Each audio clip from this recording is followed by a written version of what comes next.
This is the story of Jonah and the stellar Leviathan.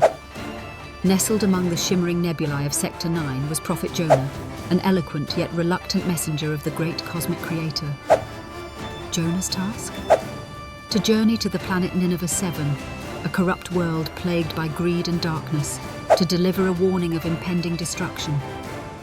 But Jonah, gripped by fear and doubt, boarded the Nebula Voyager instead, seeking refuge on a distant, obscure moon at the edge of the galaxy.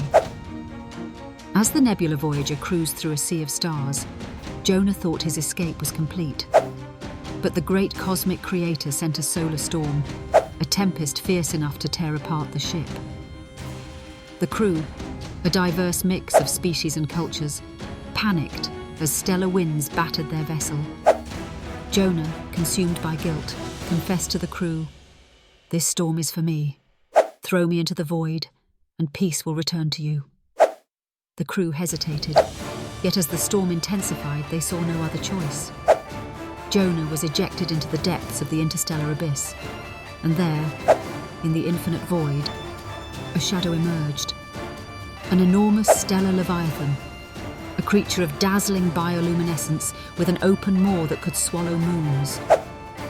The Leviathan consumed Jonah in one gulp, sparing his life, but taking him into its own boundless form. Inside the stellar Leviathan, Jonah sat in reflective contemplation. Time moved differently within the creature's ethereal walls, a pulsating interplay of light and shadow. Jonah, awestruck by the grandeur of the Creator's power, cried out, "O Creator of cosmos and everything beyond, forgive my rebellion. If you free me from this beast, I will fulfill my mission on Nineveh 7. The Leviathan answered his plea, ejecting Jonah onto a crystalline planet nearby. Disoriented but resolute, Jonah summoned the courage to take the next intergalactic vessel to Nineveh 7. Upon arrival, Jonah was met with a sprawling metropolis of advanced but decaying technology. The people of Nineveh 7 had long abandoned morality, their actions poisoning not only their planet, but echoing decay throughout the surrounding solar systems. Jonah's arrival did not go unnoticed. He began traversing the city, using holograms, broadcasts, and in-person declarations to proclaim the Creator's stern warning.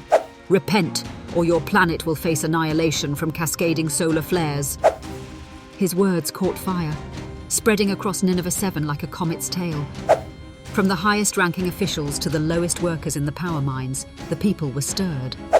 Their cold, artificial hearts began to warm, sparking unity among them. They pledged to reform their society, undo pollution, and cultivate peace through genuine collaboration and altruism. When Jonah saw their transformation, he climbed a floating observatory to witness the Creator's judgment unfold. But rather than destruction, Jonah watched as the solar flares turned their raw power into energy beams that rejuvenated Nineveh 7. The dying technology began to hum and gleam with life once more. Jonah, however, grew bitter, whispering to the skies, "Why spare them after all they have done?" From the massive, iridescent void above, a voice responded, "Jonah, are you angry because I show compassion? Should I not care for Nineveh 7, just as I cared for you?"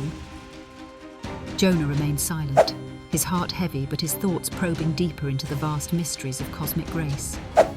Thus ends the story of Jonah and the stellar Leviathan, a tale of rebellion turned to redemption, and of love that spans the infinite reaches of the stars. Just as Jonah learned of the Creator's boundless mercy, we too are reminded that no distance in space or soul is too far for redemption.